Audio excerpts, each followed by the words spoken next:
할렐루야. 네, 감사합니다. 2023년이 되었습니다. 새해 복 많이 받으십시오. 또 그리고 제 동영상 설교를 시청해 주시는 성도 여러분, 그리고 동역자 여러분, 그리고 선교사님들, 그리고 한국 교회를 이끌어 가시는 목회자 여러분, 그리고 자유 대한민국을 이끌어 가시는 우리 윤석열 대통령을 예수 그리스도의 이름으로 축복합니다. 새해 첫날에 기쁜 소식이 좀 많이 있는 것 같습니다. 그 기쁜 소식은 이제 좀 화합이 되어가는 것 같은 그런 생각이 듭니다. 왜 그러냐면 이명박 대통령이 그 17년인가 형을 받아가지고 4년 9개월, 근 5년에 가까운 감옥 생활을 하셨는데요. 그 윤석열 대통령께서 특별 사면으로 해가지고 신년 사면으로 해가지고 감옥에서 나오신 것 같습니다. 80세의 고령이죠. 이 앞전에 박근혜 대통령도 사면해가지고 앞선에 나오고요. 이게 이 이명박 대통령도 나오셨습니다. 이명박 대통령은 우리가 잘 알다시피 서울 압구정동에 있는 소망교회 곽선희 목사님이 심호하던 교회였죠. 거기 장로님이셨습니다. 그래서 맨 처음에 감옥에 나오셔가지고 소망교회로 가셔서 기도하시고 앞으로 한국이 참 합의 됐으면 좋겠다라는 그런 메시지를 남기셨습니다. 뭐 잘잘못을 떠나가지고 우리가 용서하고 화해하는 것은 중요한 것이다 그러잖아요. 성경에서도 예수님께서도 죽을 죄인이라도 용서하라고 그랬습니다. 관용하고 진정한 용기는 말씀드린 것처럼 관용하고 용서할 수 있는 자만이 그 용서할 수 있는 자만이 진정한 강자다. 그렇게 말씀을 드릴 수 있을 것입니다. 기쁜 소식이고요. 그 다음에는 지금 요즘 영화계에서 안중근 의사의 일대기를 그린 영화 영웅이 화제가 된 것 같습니다. 우연하게 이 개봉관에서 맨 처음 개봉할 때 저도 집사람하고 이 영화를 관람했는데요. 참 놀랐어요. 왜 그러냐면 이 영화는 뮤지컬 배우인 정성화라는 사람이 안중근 의사의 마음적 고뇌를 독백처럼 이 뮤지컬 노래로서 이게 풀어낸 한국 최초의 그런 뮤지컬 영화가 아닌가 그렇게 생각할 수도 있습니다. 이 영화를 제가 보면서 세 가지의 큰 장점을 느꼈습니다. 그 세 가지 특징이 있는데, 첫째는 이 보는 관객으로 하여금 나라 사랑과 애국심 그리고 충성심을 불러일으키는 그런 영화였다, 그렇게 할 수 있었어요. 그래서 이 영화를 보는 그 단지 동맹이라고 손가락을 자르는 그런 장면 속에서 머리가 쭈뼛쭈뼛 쓰면서 나라 사랑에 대한 그런 열정이 떠올라오는 그런 영화였습니다. 그런데 그 순간 제 뇌리에 떠오르는 것은 왜 이런 시점에서 지금 일본과 우리 한국이 화합을 하려고 하는 그런 단계인데 이 반일 감정을 일으키는 이런 영화가 왜 이런 즈음에서 상영될까라고 하는 우려를 가지고 봤습니다. 근데 이 영화를 끝까지 볼 때 내가 걱정하는 우려는 깨끗이 지워졌습니다. 첫 번째로는 이 충성심과 애국심을 이게 부풀게 하는 그런 내용이었고요. 두 번째로는 안중근의 그 마음적인 고뇌, 그러니까 독립운동을 하면서 많은 사람이 동지가 죽어가고 또 나라의 독립을 위해서 그 이토 히로부미라는 사람을 암살하려고 하는 계획 속에서 왜 사람이 사람을 죽이는데 마음적 고뇌가 없었겠습니까? 이 마음적 고뇌를 갖다가 기도하는 마음으로 풀어냈다는 사실입니다. 그래서 이 안중근 의사가 하나님을 믿는 사람이었다라는 것은 아는 사람 별로 없을 거예요. 근데 이 영화를 통해서 안중근도 그렇고 안중근의 어머니도 하나님을 믿는 사람이었다라는 것을 우리가 알 수 있고요. 이 안중근이라는 사람은 그 삶 자체가 어려운 고비고비마다 하나님께 기도하는 그런 모습 속에서 이 사람의 삶 자체는 예배하는 삶 자체였구나. 그것을 제가 느낄 수 있었습니다. 그 다음에 세 번째는 그가 죽으면서 남긴 그 마지막 글이고 유언인데요.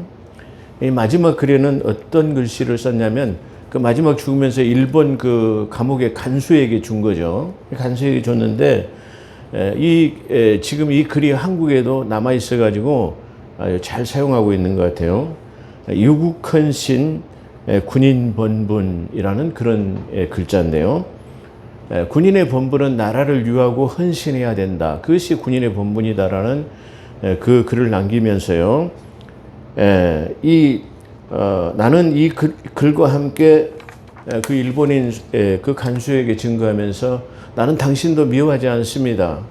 그리고 나는 일본도 미워하지 않습니다. 그렇게 말하면서 그 이유는 일본은 너무나 가까운 우리의 이웃이니까요. 그 한마디가 처음에 제가 우려했던 것들이 깨끗이 씻어지는 그런 영화였다라고 그렇게 말할 수 있어요.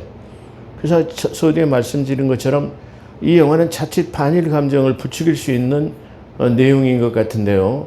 마지막 이 유언은 용서와 화합이 들어있는 진정한 영웅이 할 수 있는 것이라고 그렇게 생각해요. 진정한 영웅이라 하면 남을 용서하고 관용하고 품어줄 수 있는 사람들이 진정한 영웅이에요. 근데 지금 우리 정치권에 보면은 이러한 그 대인배적인 영웅적인 기질을 가진 사람들이 없어요. 아주 조그마한 것, 뭐 술자리를 했니 말았니 뭐 쉽게 말하면 막 이런 것들을 가지고 서로를 헐뜯고 물고 뜯고 이렇게 하는 것을 볼 때 진정한 이 안중근이라는 사람을 통해서 영웅의 모습을 우리가 발견할 수 있었다. 그렇게 볼 수 있어요. 짧지만 이 긴 여운을 남긴 영화였다고 생각이 됩니다. 또 이 영화는 이 시대를 살아가는 우리에게 일본을 어떻게 대처해야 해야 할 것을 담고 있다 할 수 있을 것입니다. 또 화제가 된 것은 뭐냐면은 이 영화를 제작한 윤재균 감독이 조선일보와의 인터뷰 기사에서 당신은 어느 편입니까? 라는 질문에 좌파입니까? 우파입니까? 그렇게 묻는 질문이 어느 편이냐는 말은 이 사람은 나는 좌파도 우파도 아닌 한국을 사랑하는 사람입니다. 아주 정말로 좋은 대답이었다고 그렇게 생각이 됩니다. 그렇죠. 지금 우리 한국은 좌우가 극심하게 갈라지고 그 다음에 교회 안에서도 진보와 좌파가 갈라져가지고 이 좌파 진보 성향을 가지고 있는 목회자들이 교회 안에서 하나님의 말씀을 증거하기보다는 오히려 평등사회를 부르짖는 그리고 하나님은 유일신으로서의 완전하시지 못한 분이다라고까지 하는 그런 진보단체의 그런 목회자들이 그런 말씀을 보고 좀 깨달았으면 좋겠다 그런 생각이 듭니다. 제가 서두에 이 말씀을 드리는 것은 이와 같이 2023년에는 모든 것을 간용하고 용서하고 서로를 품어줄 수 있는 그런 한 해가 되었으면 좋겠다 그런 뜻에서 제가 이 영화를 한번 인용해서 말씀을 드렸습니다.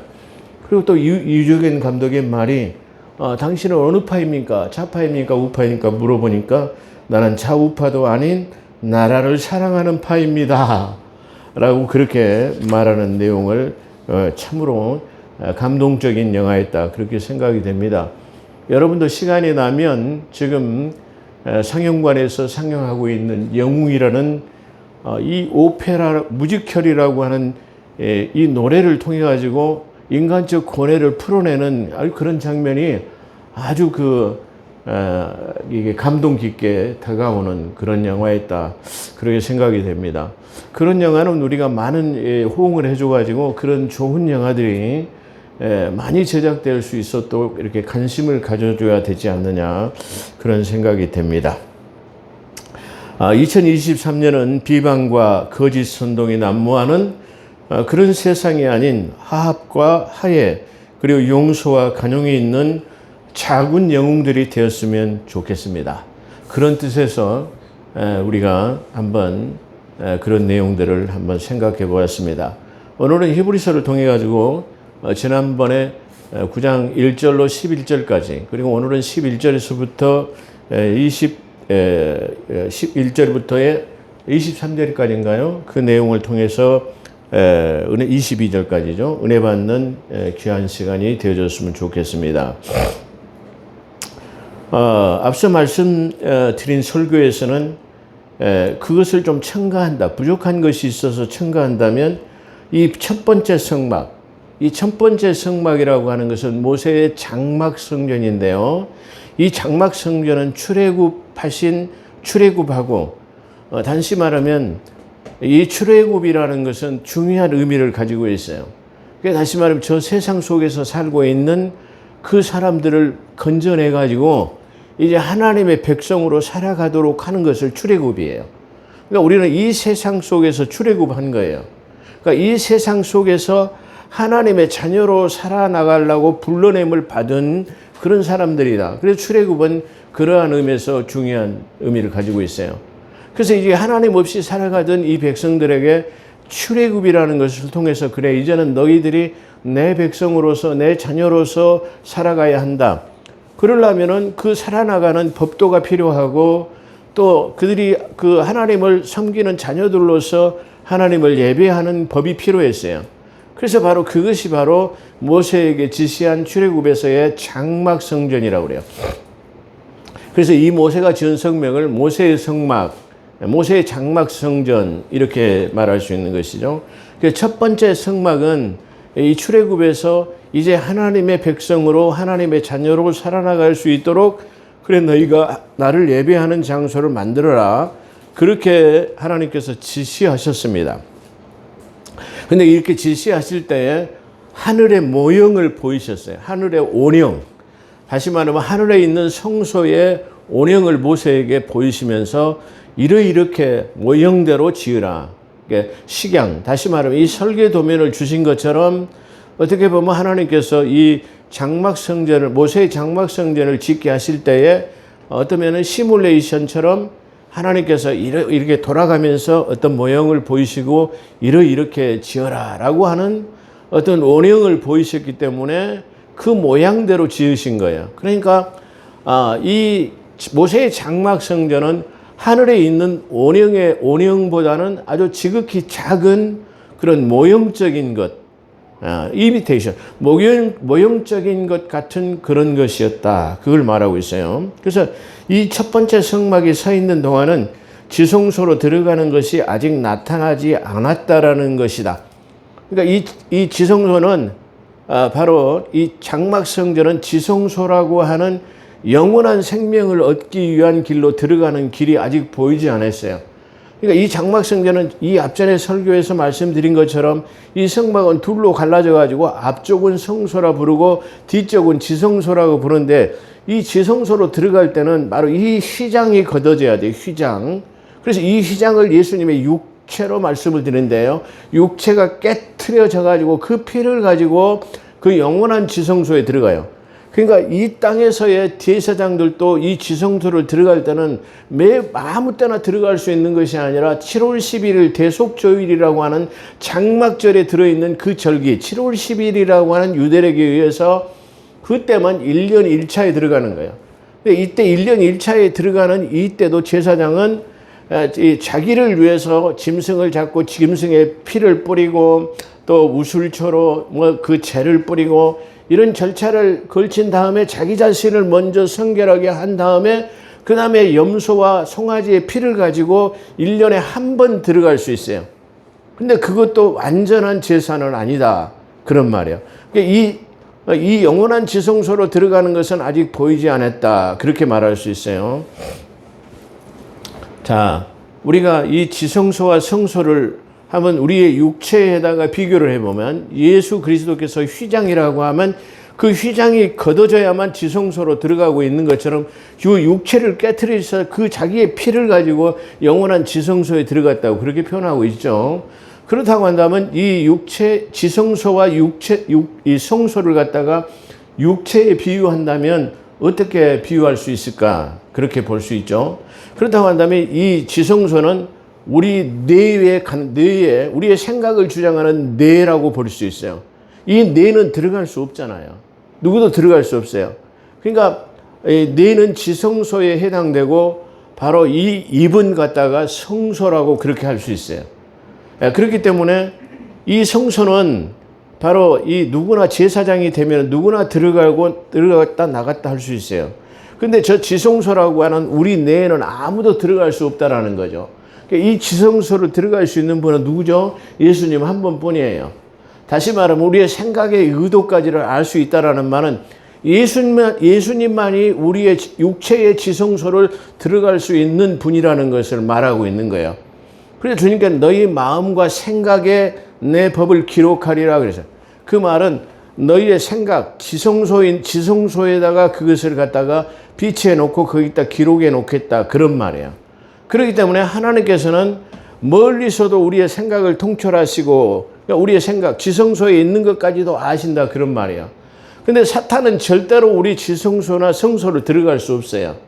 그렇기 때문에 이 사탄은 항상 무엇을 통해서 우리의 생각과 우리의 마음을 알 수 있느냐 그러면 우리 입에서 나오는 말을 통해 가지고 그 말을 듣고 사탄은 그때서야 우리의 마음 생각을 알아요.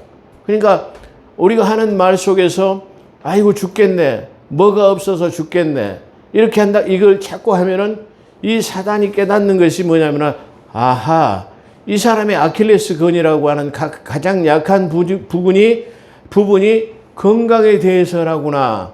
아니면 아이고 돈이 없어서 죽겠다 그러면 이 사람이 지금 가장 중요한 것이 만몬이라고 하는 돈 때문에 가장 약한 아킬레스구나. 그렇게 보는 거예요. 그래서 사단은 그 말소리를 듣고 역사하기 시작하는 거예요. 이 사람의 돈을 가져가는 것을 방해하는 거예요.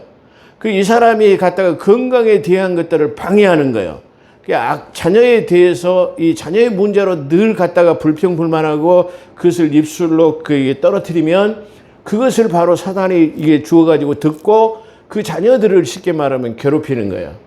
그렇기 때문에 중요한 것은 우리가 육성으로 다시 말해 소리나는 기도로 하나님 앞에 기도하는 것도 좋습니다. 그리고 회중적인 기도는 그렇게 해도 상관이 없습니다.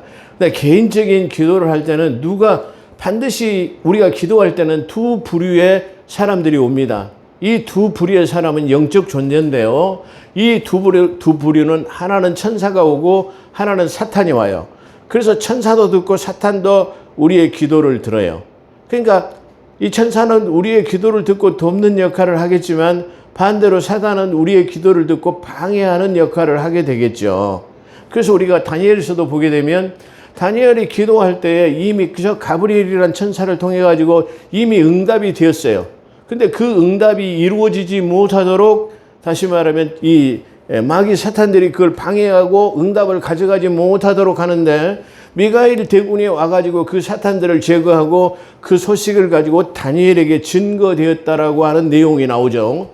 마치 그런 것처럼 그렇게 할 수 있어요. 제가 오늘 이 새 벽돌을 통해서 여러분에게 말씀드린다고 한다면 여러분의 이 혼자 하는 기도는 간구의 기도는 이 소리 내서 하는 것보다도 다시 말해 묵상적으로 깊은 기도를 하게 되시기를 주의 이름으로 축원합니다.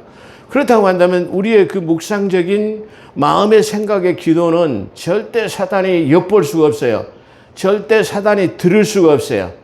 그런데 우리가 자칫 중요한 것은 이 묵상 기도를 하게 되면 잡념이라고 하는 것 때문에 우리의 생각을 올바로 생길 수 없다라는 거야. 그렇기 때문에 우리는 이 묵상 기도라고 하는 마음의 생각의 기도는 한 곳으로 정신을 집중하지 않으면 그러죠. 고사의 정신일도는 하사불성이라고 하는 말이 있습니다. 무엇인가를 집중적으로 하게 되면 단칼에 자를 수 있다라는 것처럼 우리가 이 묵상 기도라고 하는 생각의 기도는 한 곳으로 아주 집중적인 그런 기도를 해야 할 필요가 있다라는 것이에요. 이 기도야말로 하나님의 가장 기뻐하시는 우리의 지성소에 들어있는 생각의 의도를 아시고 응답하시기 때문입니다. 올해 2023년에 우리 사랑하는 성도 여러분, 우리 한국교회 성도 여러분, 그리고 제 동영상을 시청하시는 이 시청자 여러분, 2023년에는 제 이 동영상을 설교를 들으신다고 한다면 이제는 육성으로 소리나는 기도보다는 이 마음의 묵상이라고 하는, 내 마음의 묵상이 내 입의 말과 내 마음의 묵상이 주 앞에 연락되기를 원합니다.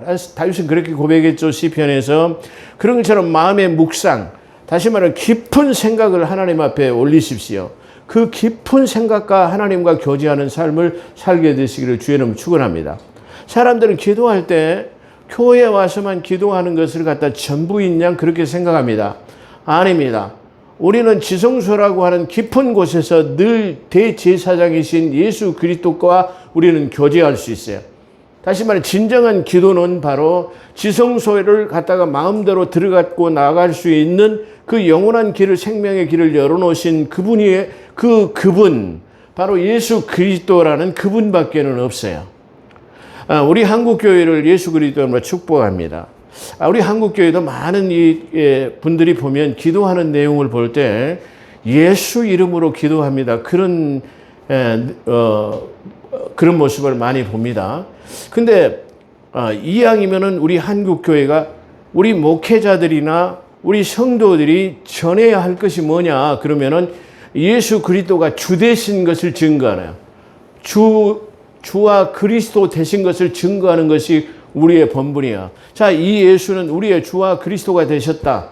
그분이 메시아이다. 그리스도이시다. 예수가. 할렐루야. 그거를 증거하는 것이 진정한 사역이에요. 근데 우리 한국교회는 어찌 된 것인지 대형 교회들이나 이런 많은 사람들이 공중 예배 때 다시 말하면 대표 기도를 하는 사람들이 예수 이름으로 기도해요.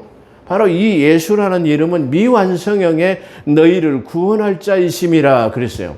그렇기 때문에 예수 이름으로 기도하는 것보다는 이제 2023년에는 예수가 그리스도 메시아 되신 것을 증거하는, 바로 우리가 이왕이면은 예수 그리스도는 우리의 메시아와 그리스도가 되셨다고 사도행전 2장 36절에 말하기 때문에 기도한 다음에 예수 이름이라고 하는 예수 이름으로 기도합니다. 라는 미완성의 이름보다는 바로 완성형인 주 예수 그리스도 이름으로 기도합니다.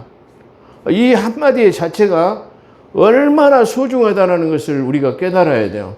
한국교회가 2023년에 기도할 때는 공적 예배든 개인적인 예배든가 예수 이름으로 기도합니다라고 하지 마시고 미완성의 이름이라고 맞죠. 예시형인 이 예수를 하라. 이 예수는 너희를 죄에서 구원할 자임이라.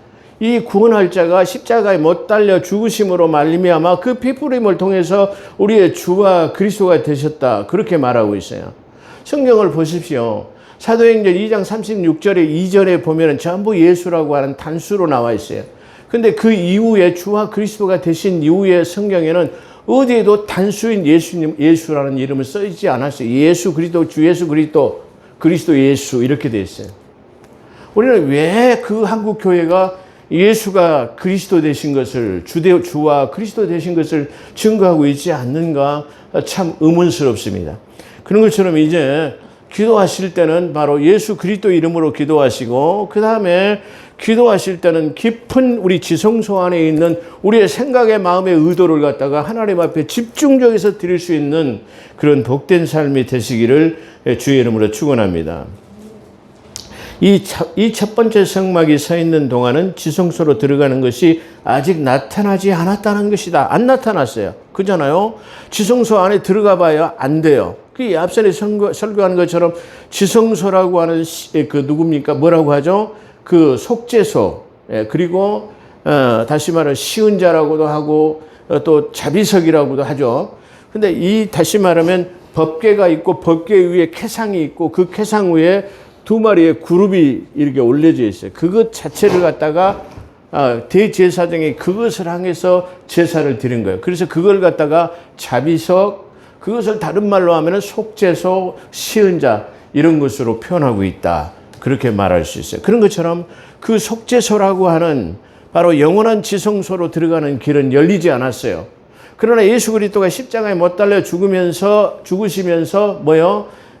그 지성소 안에 있는 휘장이 딱 갈라져 가지고 그 새롭게 난 길이 열어졌다라고 성경은 증거하고 있는 것처럼 바로 그것을 말하고 있습니다. 그것은 현재를 위한 모형이었으니 그에 따라 예물들과 희생제물을 드려도 양심에 관해서는 섬긴 자로 온전할 수 없노라. 그러니까 이건 모형적인 것이요. 이 짐승의 피로는 우리의 마음까지도, 우리의 지성소까지도 깨끗하게 알 수 없어요. 우리의 마음의 생각의 의도까지도 깨끗하게 알 수 없다라는 거예요. 바로 그러나 예수 그리스도의 피뿌림으로만이 저 영원한 지성소에 우리의 생각의 죄의 법을 갖다가 완전하게 이게 해방시킬 수, 생명의 성령의 법이라야만이 죄와 사망에서 우리를 건질 수 있다라는 거예요. 그러니까 로마서에서 말하는 너희를 죄와 사망의 법에서 속량했다라는 말은 우리의 마음 지성소 안에까지도 예수 그리스도 피뿌림을 통해서 깨끗하게 속량을 받았다라는 그런 의미예요. 그렇기 때문에 우리가 겉모습만 교회를 다닌 것이 아니라 지성소라고 하는 우리의 마음의 생각과 의도들까지도 예수 그리스도를 이게 받아들여 영접하고 그 핏뿌림을 받아들였을 때에 우리는 저 지성소라고 하는 영원한 생명에 소유할 수 있는 그곳에 들어갈 수 있다. 그런 뜻이에요.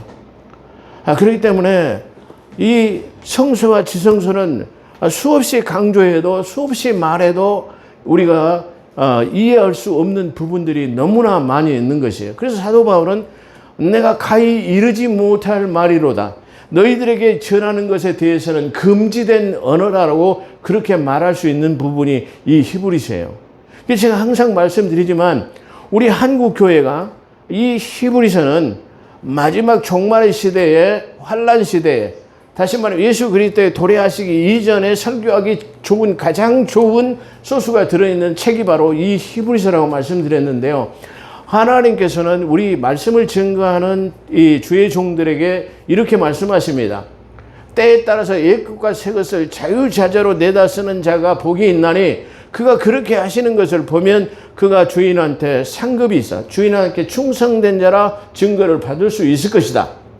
중요한 건 뭐냐면은 지금 이 시대에 맞는 양식을 우리가 증거해야 된단 말이에요. 다시 말하면 이 시대 속에 시사되어지는 그런 문제, 노동 문제, 살인 문제, 뭐 동성연애 문제 이런 것들이 많잖아요.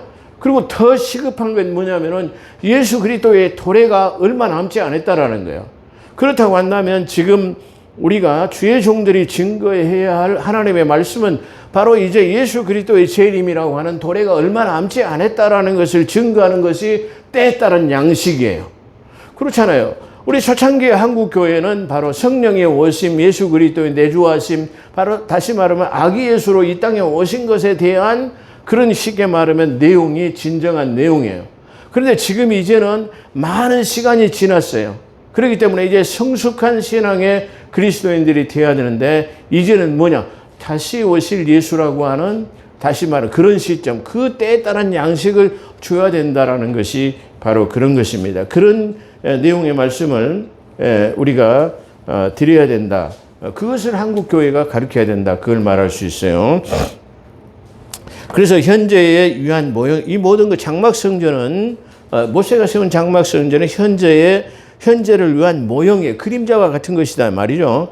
그에 따라 예물들과 희생제물을 드려도 양심에 관해서는 섬긴 자로 온전할 수 없어. 양심에 관해서는 이 제사장의 거칠에는 다 준비하고 예봇을 입고 뭐 견대를 붙이고 뭐 다 여러 가지 다 어떤 절차에 의해서 머리에다가는 이 여호와의 성결이라고 하는 이 두건을 쓰고 뭐 별거 다 하고 짐승의 피를 뿌리고 옷에다가 다 뭘 하고 이 우슬초와 뭐 물에 씻고 다 하고 해봤자 이것은 겉에만 그냥 거칠에만 하는 거예요. 이 속마음까지도 깨끗하게 속 지성소라고 하는 것을 깨끗하게 할 수, 마음의 양심까지도 깨끗하게 할 수 없다라는 말은 그런 뜻이에요. 양심에 관해서는 지성소는 그런 뜻이에요.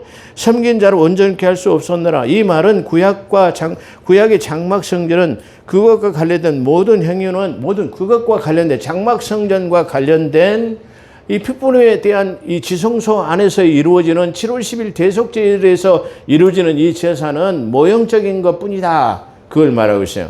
그래서 출애굽기 25장 40절에서 이런 부분에서 출애굽기 셋째 하늘에 관한 셋째 하늘, 첫째 하늘, 둘째 하늘, 셋째 내가 사도 바울은 내가 셋째 하늘에 올랐었노라 그렇게 말하죠. 그런 것처럼 이 셋째 하늘에 하늘 보좌라고 하는 하나님의 보좌가 있는데 그 하나님의 보좌가 있는 곳에 바로 지성소라고 하는 하늘의 장막, 손으로 짓지 않은 참 장막이 있어요. 여기는 손으로 지었잖아요. 손으로 모세를 통해 가지고 부살렐과 오홀리압이라고 하는 아주 지혜로운 사람들을 통해 가지고 모세가 본 것을 내가 이렇게 됐더라 말이야. 그것은 너는 이렇게 하라 하면은 부살렐과 오홀리압이 지었다라고 말하죠. 그렇게 이 손으로 지은 것이 아닌 하늘의 세 번째 하늘에는 참 장막이 있다. 그래서 언젠가도 말씀을 드렸습니다만 이 창세기, 세상을 연 기록에서는 바로 이런 셋째 하늘의 정보라든가 바로 창세 시대에 있어갔던 바로 이 우주 공간에 대한 기록은 별로 없어요. 근데 그것이 어디에가 더 많이 들어있다고요? 욥기서에 더 많이 들어있다. 그렇게 말씀드린 적이 있어요. 그리고 또 이 출애굽기에 이 하늘의 성소에 대한 것을 담고 있기 때문에 그렇습니다. 이 예물과 희생 제물들은 온전할 수가 없는 것이고 없고 먹는 것, 마시는 것, 씻는 것, 이 모든 율례는 계획의 때까지만 부과된 것이다. 부과된 것은 계획 때까지라는 고지된 것. 바로 예를 들어서 우리가 전기세를 고지받아요. 그렇죠? 이 전기세를 고지받으면 이달 거는 이달 20일까지만 내면 된다라고 하는 거예요. 근데 여기까지가 고지된 거예요. 여기까지 고지된 것은 여기까지만 지키면 돼요. 또 다음 달은 이 다음에 부과될 것을 지키는 것이죠. 그런 것처럼 이 모형적인 성막은 지금 첫 번째 것을 개혁의 때까지만 부과된 것이요. 거기까지만 지키면 된 것이다. 그런 말이야. 그렇기 때문에 그것이 개혁이 돼서 예수 그리스도가 이 땅에 오신 뒤로는 그것이 쉽게 말하면 개혁되어 있기 때문에 철폐해도 된다. 바로 옛것은 지나가 버렸다. 보라 새 것이 되었노라 라고 말하는 것처럼 바로 그런 것을 증거하고 있다. 그렇게 말할 수 있어요. 그래서 이 부과된 것은 개혁 때까지만 고지한 것으로 옛것은 철폐하고 새로운 것을 세울 때까지만 그런 뜻으로 사용되고 있다는 것입니다. 이 말의 참뜻은 모형적인 지상의 성막은 철폐되고 영원한 지성소인 셋째 하늘의 지성소를 그리고 마음의 양심을 깨닫게 할 수 있는 앞전에 설명드렸죠. 마음의 양심까지도 깨끗하게 할 수 있는 지성소의 대제사장이 아닌 그렇죠. 영원한 지성소에 들어갈 수 있는 멜기세덱의 대제사장이신 예수 그리스도를 말하고 있는 것입니다. 그러니까 이 땅에 모형적으로 드려지는 제사장은 짐승의 피를 가지고 외형적으로는 그것이 유예될 수 있으나 완전한 것으로는 할 수 없다. 그런데 개혁의 때 예수 그리스도께서 이 땅에 오신 뒤로는 바로 그것이 우리의 겉모습뿐만 아니라 속마음까지도 깨끗해지게 할 수 있다 이 말이에요. 그걸 지금 설명하고 있습니다. 그래서 지상의 대제사장은 지상의 모세의 혈통에 따른 제사장들을 말하죠. 모형적인 짐승의 피로 영원하신 대제사장은 깨끗한 피는 사람의 피로 그리고 영원한 지성소로 들어가신 분 그리고 유한한 생명을 가진 지성소의 지상성소 지상의 모세의 장막의 대제사장들은 유한한 생명 지난번에 대제사장이 죽으면 또 바뀌어야 되고 또 바꿔야 되는데 저 하늘의 영원한 성소는 영원한 생명 죄성의 문제가 해결되지 않는 분이라 해야 되는데 거기를 영원히 살아계신 생명을 가지고 있는 분은 누구냐? 예수 한 분뿐이다 그 말이야. 그렇기 때문에 지상에는 계속 또 바뀌고 해야 돼. 계속 우리 성경에 보면 그 아론의 혈통 비느하스 누구 부살 이렇게 아들들의 이름이 계속 계보가 나오죠. 그런 것처럼 죽고 나면 또 다른 사람이 계속해서 이어가야 돼요.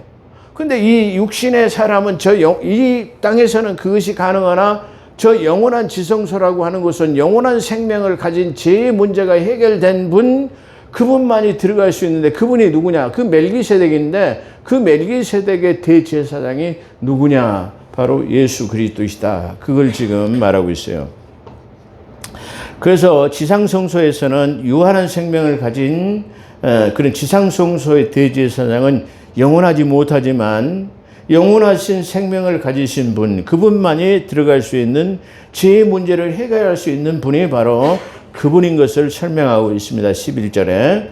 그러나 그리스도께서는 그렇게 지상 성소에 있는 아론의 혈통에 따라서는 그 영원한 성소에 들어갈 수 없었지만, 그러나 그리스도께서는 다가올 선한 것들의 대제사, 다가올 것들의 선한 것, 다시 말하면 개혁이 때가 되었기 때문에 옛 것은 철폐하고 새로운 것을 세야 되는데, 그 새로운 것은 바로 선한 것, 대제사장으로서 손으로 짓지 아니한 더 크고 온전한 그런 장막, 더 크고 온전한 손으로 짓지 않는 것은 뭐요? 하늘에 있는 성소다 그 말이에요. 거기에 들어갈 수 있는 분은 대제사장이다 말이야. 그래서 앞전에 제가 말씀드린 것처럼 히브리서 1장 3절에서 모든 사람들의 죄를 정결케 하시는 일을 하늘 보좌에 계신 예수 그리스도에서 하고 계신다라고 말해요.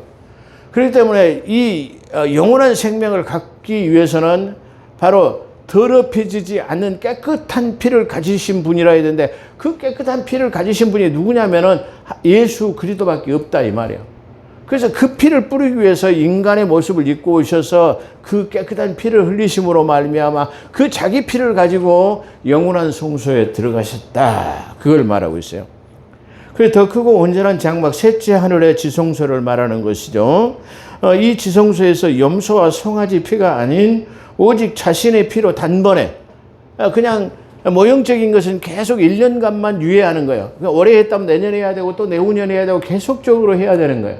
그것은 짐승의 모형적인 것이기 때문에 그래요. 근데 참 피가 올 때까지, 그런 뜻이에요. 참다운 피, 바로 개혁의 때까지 새로운 것이 오기까지만 하는 거예요. 그것이 바로 새로운 것, 그 피를 가지고 오신 분이 예수 그리스도인데, 예수 그리스도가 자기 몸을 깨트리셔가지고 그 휘장을 거트리시고 영원한 지성소에 들어갔다라는 것을 말하고 있어요. 그래서 염소와 송아지 피가 아닌 오직 자신의 피로 단번에 지성소에 들어가 우리를 위한 영원한 구속이 이루어진, 영원한 구속, 다시 말해 너를 내 것이라고 이렇게 안았다, 구속했다, 그런 뜻으로 사용하고 있어요. 그렇다고 한다면 우리가 14절을 보게 되면 하물며 영원하신 성령으로 말미암아 흠없는 자기를 하나님께 드린 그리스도의 피가 어찌 너희 양심을 죽을 행실에서 깨끗하게 하고 살아계신 하나님을 섬기지 못하게 하겠느냐. 다시 말하면 이 모세가 세운 그 장막에도 대제사장대로 염소와 송아지 피로 가는데, 예수 그리스도께서는 당신의 피로 하셨기 때문에 그 피는 짐승의 피가 아닌 바로 우리 지성소와 성소를 깨끗하게 할 수 없지만 바로 영원한 지성소의 그곳까지도 깨끗하게 하실 수 있는 분이다. 그래서 마음의 양심까지도 깨끗하게 할 수 있는 피다, 그렇게 말하죠. 이로 말미암아 그런 새 언약의 중보자, 새 언약, 새로운 개혁의 때까지가 왔죠. 그분이 오셨기 때문에 새 언약, 옛 것을 폐하는 거죠. 새 언약의 중보자이시니 이는 첫 언약에 대해서 범한 죄에서 속량하시러, 첫 언약에 대해서 바로 범한 죄. 첫 언약은 모세의 장막 성전에서 바로 완벽하지 못한 것, 다시 말하면 이 죄의 문제를 완전하게 해결하지 못한 것을 해결하시려고 속량하시려고 주구사 부르심을 입은 자로 하여금 영원한 기업의 약속을 얻게, 영원한 기업, 바로 천국을 우리가 소유하는 거예요. 이 천국을 소유하는 사람이 영원한 생명을 가진 사람만이 다시 말하면 천국에 들어갈 수 있는데, 이 천국에 들어간 사람은 뭐냐? 예수 그리스도의 핏뿌림을 통하여야만이 그 지성소라고 하는 영원한 천국에 들어갈 수 있다. 바로 그걸 말해요. 그걸 갖다가 기업이라고 해요. 유언은 유언한 자가 죽어야 되노니 유언은 그 사람이 죽은 후에야 유효한즉 유언자가 살아있는 동안은 효력, 유언자 누구죠? 예수 그리스도가 이 땅에 살아있는 동안은 효력이 없어요. 그가 죽어야만이 이것이 이루어진다, 그런 말이에요. 이러므로 첫 언약도 피가 없이 세운 것이 첫 언약, 모세의 장막에도 피가 없이는 세워지지 않아요. 첫 언약에도 염소와 송아지 피가 필요하다, 그런 말이죠. 그래서 모세가 율법대로 모든 계명은 모든 계명을 온 백성에게 말한 후에 송아지와 염소의 피 및 물과 붉은 양털과 우슬초를 취하여 그 두루마리와 자기 옷에다 뿌렸다는 말이죠. 자기 두루마리와 온 백성에게 뿌리고 너희의 모든 죄가 1년 동안 다시 깨끗해졌노라 선포하는 거예요. 그 다음 또 내년 또 되면 또 1년 동안 너희가 1년 동안 지은 죄에 대해서 또 깨끗해질 거다, 이렇게 선포한다, 그런 말이죠. 그래서 자기 두루마리와 온 백성에게 뿌렸네요. 뭘 뿌렸죠? 바로 짐승의 피와 우슬초와 바로 양털, 우슬초, 물과 붉은 잿물 이런 것들을 뿌렸다 이 말이죠. 이르시되 이는 하나님이 너희에게 명하신 언약의 피라고 하나님이 명하신 모세를 통해서 명하죠. 또한 이와 같은 피는 장막과 섬기는 일에 쓰는 모든 그릇에 뿌려. 이것은 짐승에만 뿌는 것이 아니라 장막 안에도 다 뿌려야 돼요. 그 다음에 뭐요? 모든 기명. 장막 안에 쓰여 있는 모든 다시 말하면 그릇이라든가 이런 성물에다가 다 뿌려야 된다. 그런 말이에요. 그래야만이 그것이 보존될 수 있다. 그런 말이죠. 22절 보면 율법에 따라 거의 모든 물건이 피로서 정결하게 피가 뿌려져야만 정결이 돼요. 그래서 피 뿌림이 없이는 뭐요? 죄사함이 없어요. 근데 아까 피 뿌림이 있어야 되기 때문에 짐승의 송아지 염소의 피로 됐지만 이것은 완전할 수 없다는 말이야. 그냥 완전할 수 있는 분은 제 문제가 해결되신 예수 그리스도의 그분의 피 뿌림만이 될 수 있다. 그것을 말하고 있습니다. 그러므로 제가 아주 오늘 그 새해 첫날 귀중한 말씀을 드렸는데 이제 예수 그리스도를 마음속 깊은 곳으로 생각으로부터 그분을 영접을 받아들이고 그 마음의 생각의 의도까지도 지성소에서 우리 주님과 만나 그러잖아요. 지성소에서 만나는 역사 그건 바로 우리의 생각의 의도를 가지고 주님과 늘 교제하는 삶을 말하고 있다. 그걸 말씀드릴 수 있습니다. 그래서 오늘 한 해 지성소에서 예수 그리스도를 아련하시고 그분과 소통하는 그런 삶이 되어서 2023년이 정말 예수 그리스도 안에서 승리하는 그런 복된 삶이 되시기를 주의 이름으로 축원합니다. 기도하겠습니다. 거룩하시고 자비로우신 하나님 말씀, 하나님 2023년에 하나님 우리 모든 성도들이 하나님 지성소에 계신 예수 그리스도와 교제하게 하시고 우리의 마음의 생각의 의도를 주님과 소통할 수 있는 한 해가 될 수 있도록 도와주시고 또 우리 한국 교회가 예수께서 주와 그리스도가 되신 것을 사역으로 삼아서 널리 증거하는 복된 한 해가 될 수 있도록 우리 하나님께서 함께하여 주시옵소서. 어떻게 보면 이건 감추인 비밀이라고 말할 수 있을 것입니다. 우리가 깊은 교제를 통해서 주께 영광을 돌리는 승리하는 복된 한우가 되게 도와주시옵소서. 용서와 화해가 간욕이 아니 넘치는 사회 서로를 아우르며 품어줄 수 있는 그런 우리 한국 사회가 될 수 있도록 우리 한국 정치와 우리 한국 교회들을 하나님 축복해 주옵소서. 함께 하신 것 감사하며 우리 구주 예수 그리스도 이름으로 감사기도 드리옵나이다. 아멘.